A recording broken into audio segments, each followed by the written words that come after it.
Men's conference imeendaje? My name is Letoo from Citizen TV. What is the ripple effect of the step that you've taken, especially to the lowering the cost of living? And number two, how much is the relief for the current financial year budget and consequently the next, that is the 2024-2025 financial year?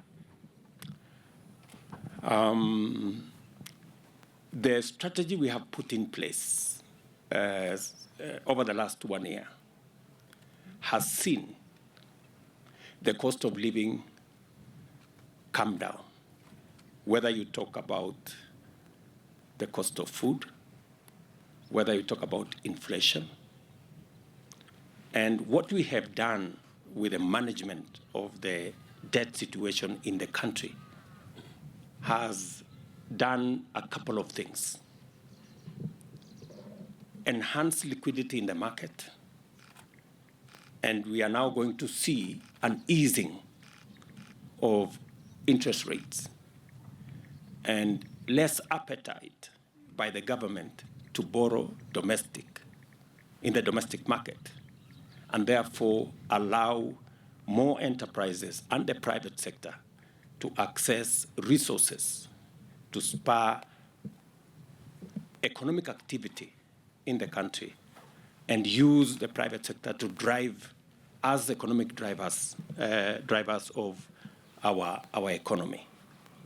Secondly, the interventions we have made have been deliberate and intentional in areas that will ensure that the cost of food begins to go down. Today, in our shelves, where we had prices of unga at 230, 240, today we have prices of 140 or thereabout.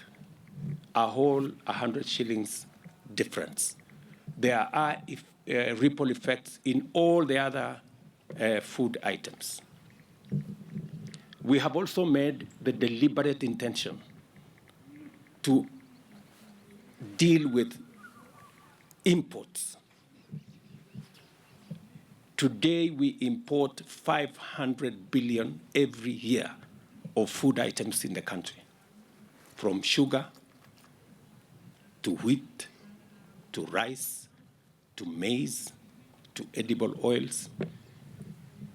The discussion we are having in the meeting you see going on here is on the relevant value chains to align again our budget this year as we did last year, to make sure that the gains we made last year in bringing down the cost of food by enhancing productivity and enhancing supply of food items continues. We now have a clearer plan on sunflower, on cotton, on palm oil, on coffee, on tea, on sugarcane, because it is the investment we are going to make in these areas to enhance productivity that is going to reduce the resources we use to import these food items externally. The 500 billion US dollars, the 500 billion Kenya shillings we spend every year to import food into Kenya will only go down the day we produce that food in Kenya.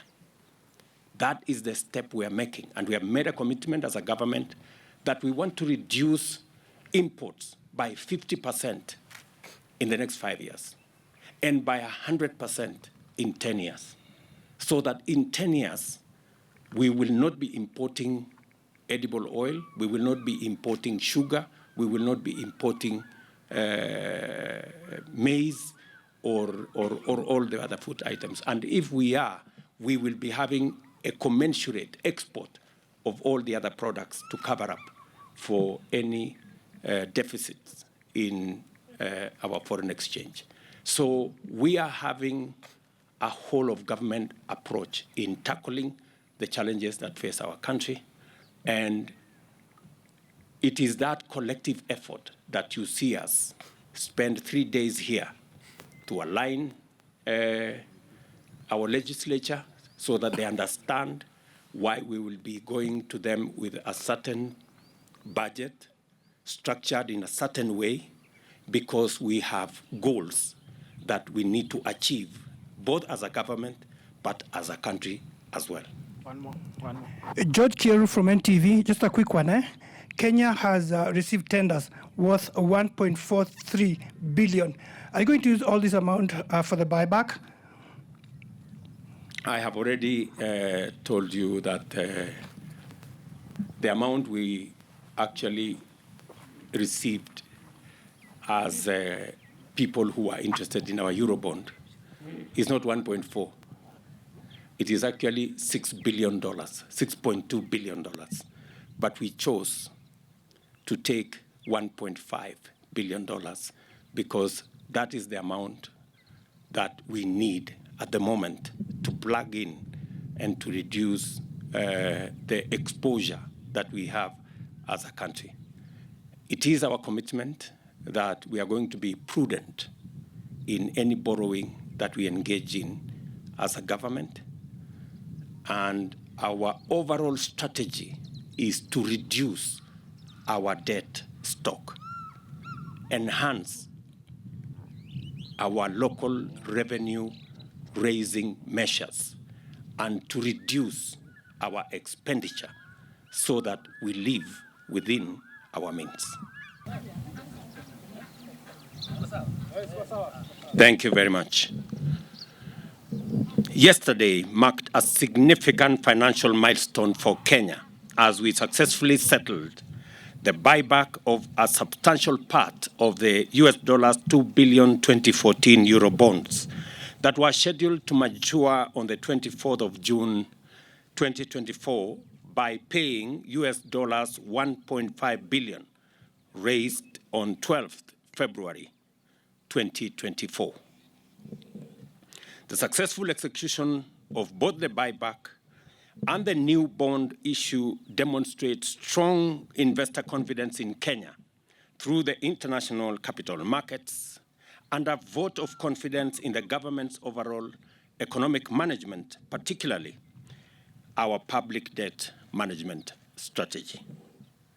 It is also a most important culmination of a determined turnaround policy from an initial state in August 2022, characterized by simultaneous reduction of revenues as a percentage of GDP and the increase of debt as a percentage of GDP, resulting in fiscal deficit, which led to unsustainable expansion of Kenya's debt stock.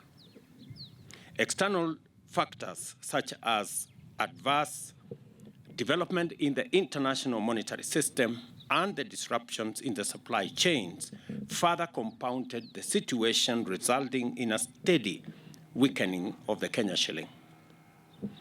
Upon assuming office, we committed to bring our economy back on track by taking necessary measures, making necessary choices, and outright sacrifices to raise revenue, reduce expenditure, and basically make sure that our nation lives within its means. We have pursued a turnaround strategy focused on increasing our tax revenue and reducing both spending and the rate of debt accumulation. Through this process, we have been guided by the principles and values of equity, fairness, and prudence in public spending without sacrificing priority social and development spending.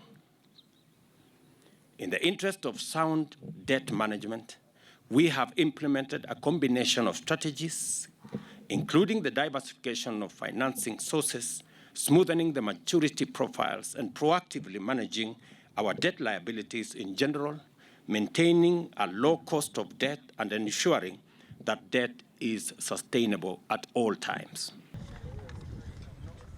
commute.